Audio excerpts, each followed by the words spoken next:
What's up internet, Kevin here with TLD. Now the Xbox One came out this past Friday, and just like we did with the PS4, we wanted to give you guys a little tour of its interface and controls, as well as our thoughts on the system so far after having a weekend to mess around with it.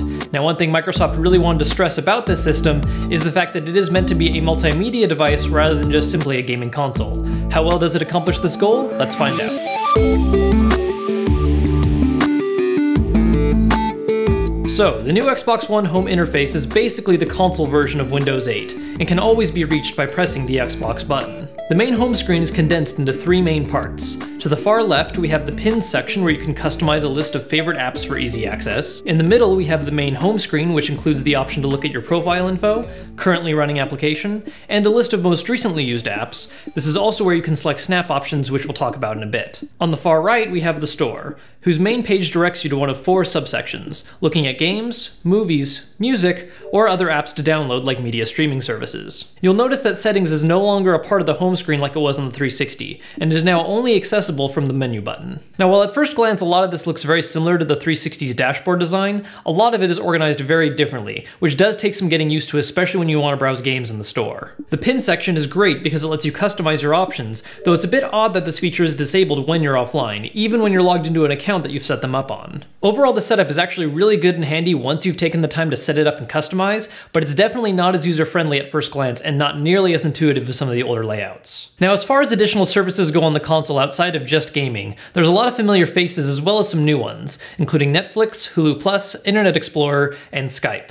The big thing they really want to emphasize though isn't the fact that you have access to all these services, but how you can make use of them simultaneously by using the system's Snap feature, which allows you to place one app to the side of the screen alongside another. This allows you to combine two things together that you might find useful, like running web search while watching a movie, having your TV stations in the background while you play games, or if you have both systems, you can play the PS4 and Xbox One at the same time. Not all apps are currently snappable, such as playing another game on the side or running Skype, though that one is planned for the future so you can have voice or video chats while watching a movie or playing a game. Now while you can run two apps simultaneously, you can of course only directly control one of them at a time, switching between the two by either double tapping the Xbox button or using the voice command Xbox Switch. Now, voice commands are, of course, another big thing that Microsoft has really wanted people to adapt to using. While you could use them on the 360 if you purchased a Kinect, the Xbox One really emphasizes them a lot more throughout the entire use of the system's interface. It's really important that if you want to use these commands, that you make sure to calibrate the microphone correctly, and redo so whenever you move the system. Voice controls are performed either by using a number of shortcuts which all start by saying Xbox, such as Xbox Go Home to return to the home screen,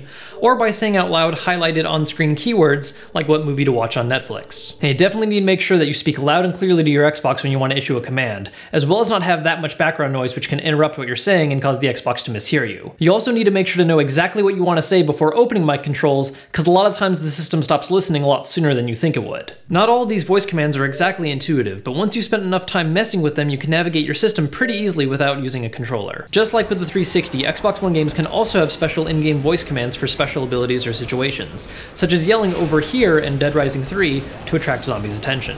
And on that note, let's talk about the one main reason most people want to buy an Xbox One in the first place, its use as a gaming system. We've messed around with a couple different launch titles, Dead Rising 3, Crimson Dragon, and Killer Instinct to be specific, and I have to say that so far I am personally enjoying the launch lineup for the Xbox One more than the PS4. Visually nothing has been eye-popping just yet, but it competes with a solid gaming PC. Being able to easily switch between and run multiple apps simultaneously is really nice, because you can take a break from a game if you want to make a Skype call or watch a movie, and resume right where you left off. The system also features some handy recording options that not only let you record the last 30 seconds of gameplay, but you can also intentionally record clips up to 5 minutes long to upload for other Xbox users to watch.